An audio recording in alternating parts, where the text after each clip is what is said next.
नमस्ते and welcome to कोवी talks. एक पहल अनामय हेल्थ अवेयरनेस की ओर से आज हमारे साथ जुड़ी है भोपाल की काफी famous gynaecologist doctor Pallavi Agrawal. Welcome ma'am. आज मैम हमारे कोविड एंड प्रेगनेंसी रिलेटेड बहुत ही कॉमन क्वेश्चंस के जवाब देंगी। तो मैम मैं शुरू करती हूँ क्वेश्चन पूछना। Thank you. मैम पहले मैं आप सबको कॉन्ग्रेचुलेट करूंगी कि इतनी यंग एज में आप इतना अच्छा इनिशिएटिव कर रहे हो। और आई एम वेरी थैंकफुल कि आपने मेरे को बात करने का मौका दिया, क्योंकि मैं खुद भी इस इम्पोर्टेंट टॉपिक के बारे में बात करना चाह रही थी। आप लोगों के एपिसोड्स मैंने देखे, दे आर वेरी गुड। तो congratulations to you and your team and thank you for providing me platform. आप अब पूछना शुरू करें। धन्यवाद। थैंक यू मैम, आपकी नॉलेज तो हमें चाहिए, आप जितना शेयर कर सकें।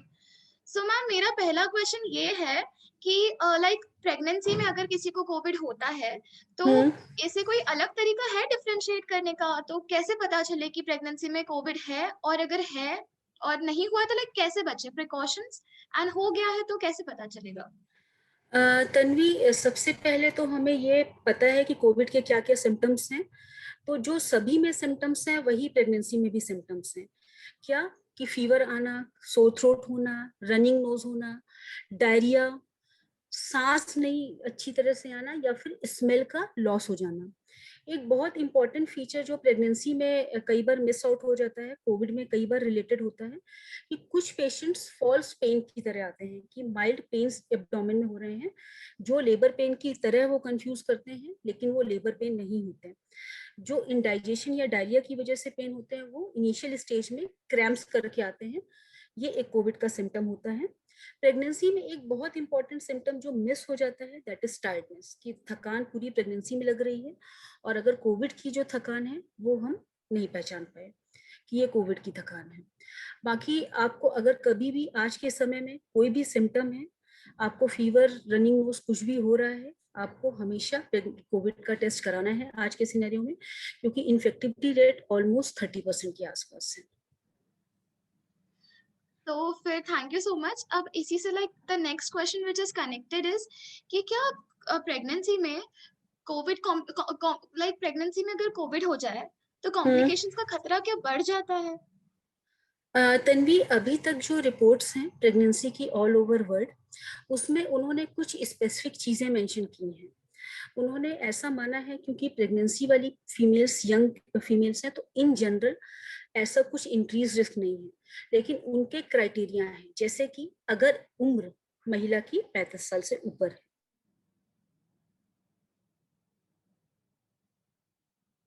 जब भी मोटापा बढ़ता है तो कोविड में कॉम्प्लिकेशन का रिस्क बढ़ता है, जिसको हम बॉडी मास इंडेक्स के थ्रू देखते हैं। बॉडी मास इंडेक्स अगर 35 से ऊपर है महिला का, तो महिला में ज्यादा रिस्क है कोविड कॉम्प्लिकेशन होने की। तीसरा, अगर कोई कोमॉर्बिड इलनेस है, ये सभी कोविड पेशेंट्स के लिए हम सबको पता है। गवर्नमेंट ने पहले जब वैक्सीनेशन की गाइडलाइंस निकाली थी, तब भी उन्होंने ये बोला था कि किसी भी आपको कोई प्रॉब्लम है, जैसे कि प्रेगनेंसी में हम क्या मानते हैं कि पहले डायबिटीज है, कोई रीनल प्रॉब्लम है, कोई हाइपरटेंशन है, तो आप इंक्रीज रिस्क पर हो। आप हेल्थ केयर वर्कर हो, यानी कि आपका एक्सपोजर ज्यादा है आपका पेशेंट्स में, कोविड पॉजिटिव पेशेंट्स में आने में, तो आपको वायरल लोड होने की वजह से आपको रिस्क ज्यादा है। और बहुत इंपॉर्टेंट चीज ये है कि जैसे ही आपका 28 वीक्स यानी कि 7वां महीना क्रॉस करता है, तब आप स्पेशल रिस्क पे ज्यादा हो जाते हो। तो जैसे ही 7वां महीना क्रॉस होता है, आप बहुत ज्यादा वनरेबल हो जाते हो कि अगर आपको कोविड इन्फेक्शन हो तो आपको कॉम्प्लिकेशंस भी ज्यादा हो, क्योंकि बेबी उस समय वैसे ही लंग को प्रेस कर रहा होता है, और हम सभी को पता है कि कोविड बेसिकली लंग्स से रिलेटेड प्रॉब्लम है। तो इन सब चीजों को आपको ध्यान रखना है। आप डायबिटिक हो, 35 साल से ऊपर हो, 28 हफ्ते से ऊपर की प्रेगनेंसी है, एज ज्यादा है, ये अपने आप में रिस्क फैक्टर है प्रेगनेंसी में। और मैम अभी वैक्सीन शुरू हो रही है even for young people like 18 के ऊपर की एज के लिए। तो अगर कोई प्रेग्नेंट है तो उसे वैक्सीनेशन लेना चाहिए? Is it safe, is it okay? Pregnancy में जब भी हम वैक्सीनेशन की बात करते हैं, तो हमें जो है वैक्सीनेशन के बारे में सबसे पहले समझना बहुत ज्यादा जरूरी है। वैक्सीनेशन दो तरह के होते हैं, एक लाइव और एक इनेक्टिव। लाइव वैक्सीन मतलब कि जिंदा वायरस को आपने बॉडी में इंजेक्ट किया, वो इम्यूनोजेनिक रिस्पॉन्स जनरेट करेगा, जो प्रेगनेंसी में कॉन्ट्राइंडिकेटेड यानी कि मना होता है। दूसरा होती है इनएक्टिवेटेड वैक्सीन, जो आपने प्रेगनेंसी में सुनी होंगी कि वायरस किल करके उसका इम्यूनोजेनिक रिस्पॉन्स जो है बॉडी जनरेट करती है। कोविड वैक्सीन जो अभी आई है, अभी रिसेंटली ट्रायल्स में आई है, ये सारी इनएक्टिवेटेड वैक्सीन हैं। एक दो वैक्सीन म्यूटेंट वेक्टर के थ्रू है। यूएस यूके में इनका पूरा ट्रायल हुआ है। उन्होंने कुछ special population of pregnant females को वैक्सीन लगाई है, जैसे कि जो आपको अभी मैंने डिस्कस किया, front line health care workers जिनको पहले कोई प्रॉब्लम है या पहले इम्यूनो कॉम्प्रोमाइज्ड है और अभी तक उनमें कोई भी प्रॉब्लम देखने के लिए नहीं मिली है। तो they have given the guidelines कि आपको पेशेंट के साथ डिस्कस करना है कि whether they want to go for vaccination और नॉट। और अगर वैक्सीन को रिस्क ऑफ एक्सपोजर बहुत ज्यादा है और उनकी कॉम्प्लिकेशन रेट बहुत ज्यादा है अगर प्रेगनेंसी में कोविड होता है, then they should go for vaccination. But unfortunately in Indian government, it is very clear they have not recommended vaccination in pregnancy. तो अभी at present for Indian population pregnancy में वैक्सीनेशन नहीं लगना है। अभी कल उन्होंने एक ये जजमेंट आईसीएमआर में दिया है कि डिलीवरी के 6 हफ्ते बाद आप वैक्सीनेशन लगवा सकते हो। अभी तक जो इसके पहले चल रहा था वो ये था कि जब तक आप बेबी को ब्रेस्ट फीड करा रहे हो तब तक आपको वैक्सीनेट नहीं करवाना है, लेकिन कल ही उन्होंने अभी जजमेंट चेंज किया है कि आप 6 हफ्ते बाद वैक्सीनेट करवा सकते हो। ओके, ये तो बहुत ही अच्छा बताया आपने कि 6 मंथ्स डिलीवरी के बाद में vaccination 6 weeks, 6 weeks, 6 weeks, sorry डेढ़ 6 महीने, वीक्स डेढ़ डिलीवरी महीने। के बाद में वैक्सीनेशन से।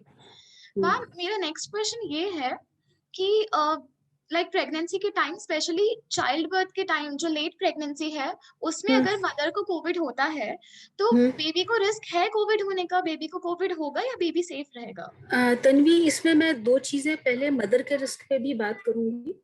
जब भी प्रेगनेंसी में कोविड होता है तो हमें अपने डॉक्टर से स्पेसिफिकली एक चीज के लिए हमें बात करनी है जो बहुत ज्यादा जरूरी है, थ्रोम्बोप्रोफाइलेक्सिस, यानी कि खून पतला करने वाली गोलियां। मैंने आपका पिछला एपिसोड देखा था, उसमें बहुत डिटेल में डिस्कशन हुआ था थ्रोम्बोलिसिस के बारे में कि खून पतला जो है, हम सभी को पता है कि कोविड में थ्रोम्बस बनते हैं जो अपने आप में हार्ट अटैक या स्ट्रोक कर सकते हैं। प्रेगनेंसी भी थ्रोम्बोजेनिक स्टेट है, यानी कि प्रेगनेंसी में भी क्लॉट अपने आप में बनने के चांसेस ज्यादा होते हैं। तो जब भी ये दो चीजें यानी प्रेगनेंसी और कोविड कंबाइन होती हैं तो थ्रोम्बोजेनेसिस का रिस्क अपने आप में बढ़ जाता है। तो सबसे इंपॉर्टेंट चीज ये है कि अगर आपको प्रेगनेंसी में कोविड हुआ है, आप सबसे पहले अपने डॉक्टर से डिस्कस करें कि हमें खून पतला करने के इंजेक्शन तो नहीं चलने। कोई नुकसान नहीं है उसको लेने में, क्योंकि ऑलरेडी आप 30% 35% इंक्रीज रिस्क पर हो थ्रोम्बोजेनिक स्प्लिट के। तो 15 से 20 दिन, या आपके डॉक्टर डिसाइड करेंगे कि till the date of delivery तक भी कई बार वो दे सकते हैं, क्योंकि ये जो थ्रोम्बोजेनिक स्टेट ऑफ कोविड है ये कई बार 3 या 4 महीने तक रहती है। तो पहली चीज तो ये। अब दूसरी चीज हम बेबी के ऊपर आते हैं। बेबी का जो ट्रांसमिशन होता है किसी भी इन्फेक्शन के लिए दो तरह से होता है। एक तो ये कि माँ के गर्भ के अंदर ही प्लेसेंटा यानी आंवल के थ्रू इन्फेक्शन हो जाए, और दूसरा डिलीवरी के बाद माँ के संपर्क में आने पर। माँ के गर्भ के थ्रू आंवल के थ्रू होना, जिसको कि हम वर्टिकल ट्रांसमिशन बोलते हैं, अभी तक इसका कोई क्लियर कट एविडेंस नहीं है। जितनी भी अभी तक की थ्योरी आरसीओजी एसीओजी की आई हैं, उन्होंने ऐसा प्रूव नहीं किया है कि ऐसा होता है। लेकिन अभी की हम पेपर्स में देखें, आप अभी कल परसों के पेपर्स में देखो तो हमीदिया में ऑलमोस्ट 12 में से 9 बच्चे पॉजिटिव निकले इमीडिएटली आफ्टर कोविड डिलीवरी। तो इसका कुछ प्रूफ नहीं है कि वर्टिकल ट्रांसमिशन है कि नहीं है।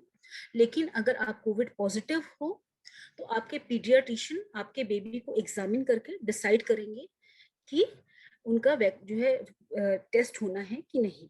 दूसरा इंपॉर्टेंट चीज ये है कि क्योंकि आप मदर हो और बेबी बहुत छोटा है, कोविड इन्फेक्शन में डिलीवरी समय से पहले होने के चांसेस होते हैं, प्री मैच्योर डिलीवरी होने के चांसेस बहुत ज्यादा हो जाते हैं। तो आपका बेबी डिलीवरी वैसे ही छोटा है, और अगर प्री मैच्योर डिलीवरी हुई तो उसकी इम्यूनिटी बहुत कम है। इसलिए पीडियाट्रिशियन ये एडवाइस करते हैं कि इनिशियल 14 डेज जो हम आइसोलेशन के 14 डेज बोलते हैं, हम हर किसी को पता है कि 14 दिन तक आइसोलेशन में रहना है, तब तक 14 दिन तक बेबी मदर के साथ ना रहे, वो मदर से अलग रहे, जिससे मदर का इन्फेक्शन बेबी को अफेक्ट ना करे। तो बिल्कुल यस मैं बोलूंगी कि हाँ, प्रेगनेंसी कोरोना में बेबी को अफेक्ट कर सकती है, प्रीमेच्योरिटी से, इन्फेक्शन से और लो इम्यूनिटी से। तो मैम ये तो हो गई कि लाइक बेबी डिलीवर हो गया है, उसमें फिर कोरोना के क्या इफेक्ट्स है। बट अगर कोई वुमेन स्टिल प्रेग्नेंट है और उसे प्रेगनेंसी में ही कोविड हो गया है, तो जो कोविड का ट्रीटमेंट है वो प्रेगनेंसी को अफेक्ट करेगा क्या? वो कॉम्प्लिकेशंस क्रिएट करेगा? तन्वी, सबसे पहले तो हम वापस से उसी चीज पर आते हैं कि कोविड का इन्फेक्शन ऑलमोस्ट 90% पेशेंट्स में हार्म नहीं करता, 10% पेशेंट सीरियस होते हैं। तो हमें प्रेगनेंसी में एज सच जो नॉर्मल गाइडलाइंस है वही, अगर आप कोविड पॉजिटिव हो गए हो, डोंट पैनिक, डोंट पैनिक। आप अपने आपको एक पूरी टीम डेवलप करनी है। टीम में आपके साथ कौन कौन है? आपकी ऑब्स्टेट्रिशियन, आपके चेस्ट फिजिशियन, आपके मेडिसिन और आपके न्यूनेटोलॉजिस्ट। तो आपको हाइड्रेशन बहुत इंपॉर्टेंट चीज है, हर किसी को पता है कि कोविड में अगर पॉजिटिव हो गए, हाइड्रेशन मेंटेन करना है। 3 से 4 लीटर ऑफ फ्लूइड, फ्लूइड मतलब जूस, सूप, मिल्क, कुछ भी लेना है। एक्टिविटीज आपको अपनी रिस्ट्रिक्ट नहीं करनी है। अगर आप एक्सरसाइज कर रहे थे थोड़ा बहुत, तो माइल्ड एक्सरसाइज कंटिन्यू करिए। अगर आप प्रोन लेट सकते हैं, कई बार प्रेगनेंसी में पेट के बल लेटना थोड़ा सा मुश्किल होता है, लेकिन पिलो के सपोर्ट के साथ अगर आप पेट के बल लेट सकते हैं, तो आपके लिए ये एक ब्रीदिंग एक्सरसाइज है, प्रेगनेंसी में ये बहुत हेल्पफुल है। प्रेगनेंसी में अगर आपको कोविड हुआ है तो इन चीजों का आपको बहुत ध्यान रखना है। बहुत इंपॉर्टेंट चीज है कि आप विटामिन डी सप्लीमेंटेशन लेना, अगर आप अभी प्रेग्नेंट हैं तो अभी से लेना शुरू कर दें, क्योंकि विटामिन डी बहुत प्रेगनेंसी में रूटीनली प्रेस्क्राइब्ड ड्रग नहीं है, लेकिन ये पूरी स्टडीज में आ रहा है कि विटामिन डी डेफिशिएंसी कई बार कोविड के कॉम्प्लिकेशंस बढ़ाती है। तो अगर आप प्रेग्नेंट हैं, कोविड पॉजिटिव नहीं है, आपको विटामिन डी सप्लीमेंटेशन लेना है।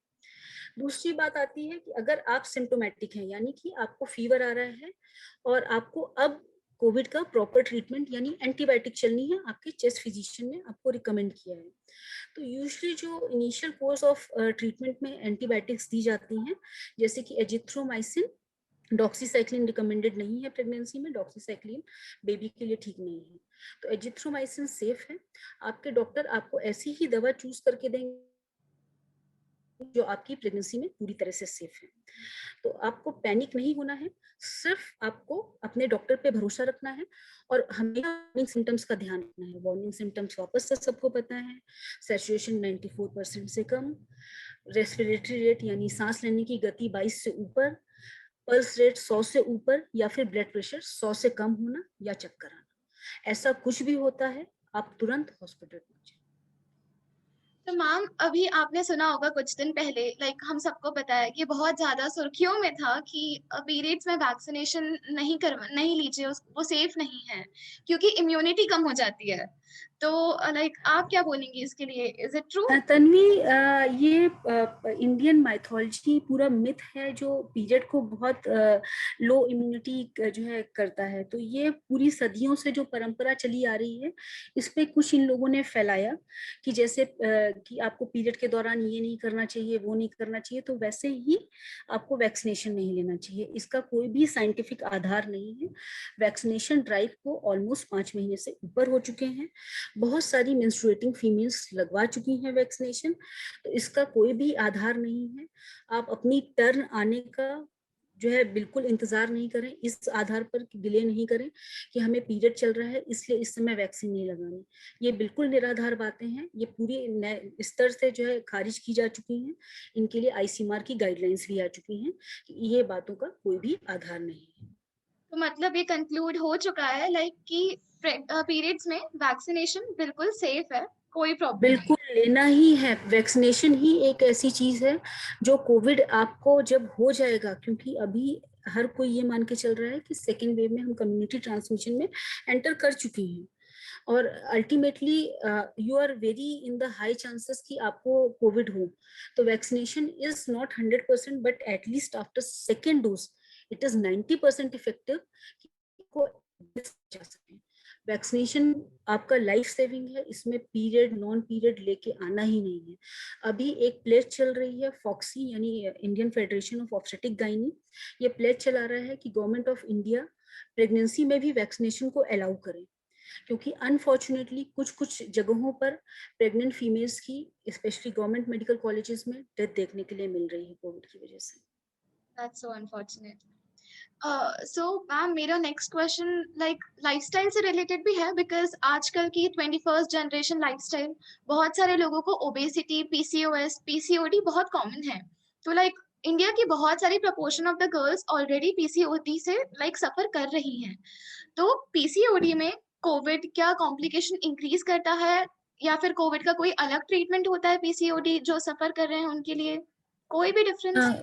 तन्वी, पीसीओडी में हमें सबसे पहले समझना पड़ेगा कि पीसीओडी बेसिकली एक डिजीज है जिसमें कि पीरियड बहुत डिले होके आते हैं और कुछ हार्मोनल चेंजेस होते हैं।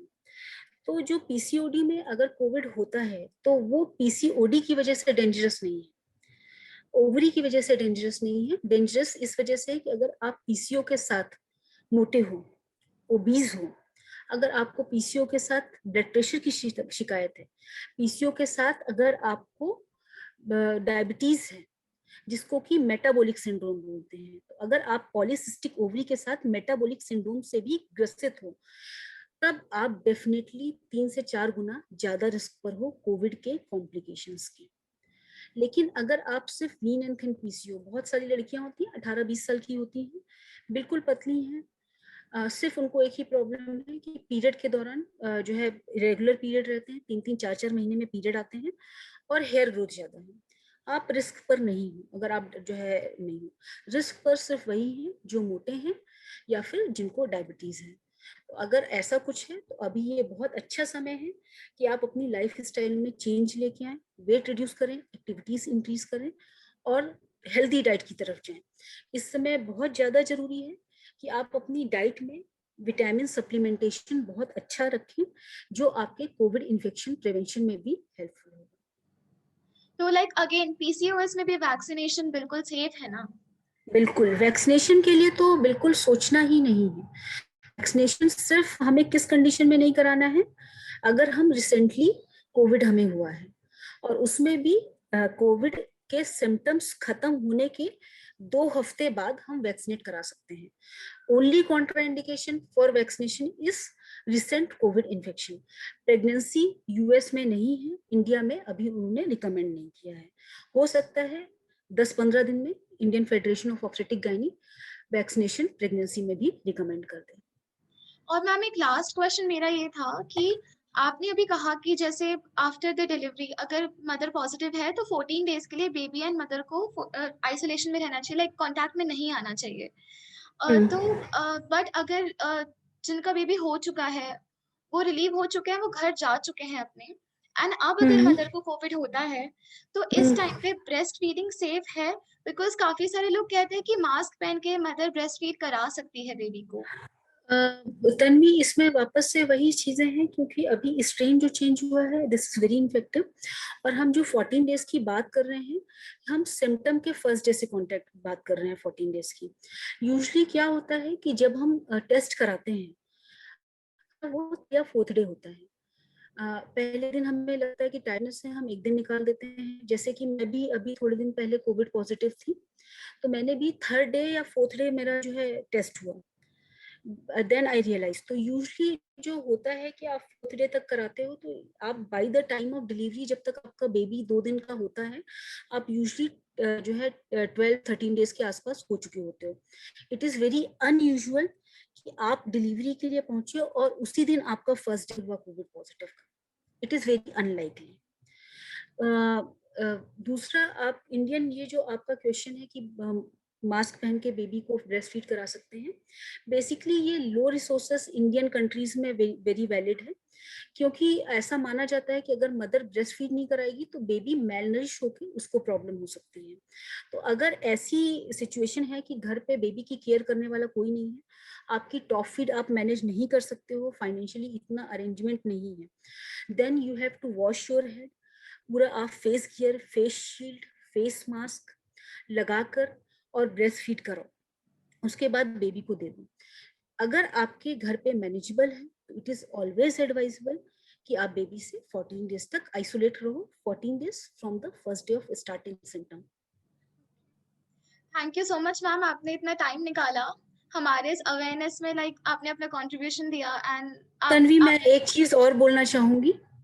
आरसीओजी का जो अभी रिकमेंडेशन है वो फ्लू वैक्सीन के लिए है। फ्लू वैक्सीन यूजली प्रेगनेंसी में ऑल्दो थ्रू आउट रिकमेंडेड है, लेकिन बहुत चलन में नहीं है। हम सब भी जब वैक्सीन की बात करते हैं तो प्रेगनेंसी में हमारे वैक्सीन का मन में आता है सिर्फ टेटनस की वैक्सीन, लेकिन फ्लू वैक्सीन बहुत दिनों से रिकमेंडेड है। अगर आप प्रेग्नेंट हो और इस कोविड सीजन में जो है आप अपने ऑब्स्टेट्रिशियन से फ्लू वैक्सीन के लिए जरूर जरूर जरूर से बात करें, क्योंकि अगर कोविड के साथ आपको फ्लू होता है तो it is double dangerous. RCOG के बिल्कुल रिकमेंडेशन है कि अभी जितने भी प्रेग्नेंट फीमेल्स हैं उनको फ्लू वैक्सीन लगनी ही चाहिए। दूसरा, अगर आप 28 वीक्स क्रॉस कर गए हो और आपको कोविड हो गया है तो आप अपने ऑब्स्टेट्रिशियन से एंटीनेटल कॉर्टिकोस्टेरॉइड, क्योंकि कोविड में समय से पहले डिलीवरी होने के चांसेस हैं, तो फीटल लंग मैच्योरिटी के इंजेक्शन के लिए जरूर बात करें। तो ये दो चीजें हमेशा हमें ध्यान रखनी चाहिए। तीसरी चीज मैं प्रेगनेंसी में बहुत स्पेसिफिकली बताना चाहूंगी कि जब भी हम प्रेग्नेंट होते हैं हमारी इच्छा होती है कि हम अब हमारे साथ कुछ ऐसा हो गया कि हमें हर महीने डॉक्टर के पास जाना है। आप अपनी विजिट्स कम से कम रखें। आरसीओजी यानी यूएस की गाइडलाइन का ये कहना है कि आप प्रेगनेंसी में सिर्फ 6 बार मिलें इस समय। तो आप अपनी प्रेगनेंसी के शेड्यूल 1.5 से 2 महीने के बीच में रखें डॉक्टर से। जहां तक हो सके संभव टेलीमेडिसिन, अभी इतने सारे ऐप आ चुके हैं, आप उनसे कंसल्ट करें। और कोई भी ऐसी जगह जहां बंद है और एसी बहुत ज्यादा चल रहा है, क्राउडेड है, वहां पर जाना अवॉइड करें। जो जहां तक हो सके ऑनलाइन कंसल्टेशन लें और अपनी विजिट कम से कम रखें। बहुत इंपॉर्टेंट चीज है कि अपना बर्थ अटेंडेंट एक तैयार रखें। बर्थ अटेंडेंट ये कि जो आपके समय डिलीवरी के वक्त रहे, और इसके लिए बहुत जरूरी है कि एक आपके घर का सदस्य हो, उसके अलावा कोई एक सदस्य ऐसा हो जो सपोज आपके घर में अगर कोविड हो गया तो आपकी जरूरत के वक्त वो आपके समय जा सके। इन चीजों का आपको प्रेगनेंसी में बहुत ज्यादा ध्यान रखना है। प्रेगनेंसी में 28 वीक्स के बाद आप बिल्कुल कहीं भी ना निकलें, घर के अंदर ही रहें। Okay, thank you so much ma'am. I am very sure कि आपने जितनी भी नॉलेज शेयर की है हमारे व्यूअर्स के साथ उन्हें बहुत हेल्प करेगी and thank you. Thank you Tanvi.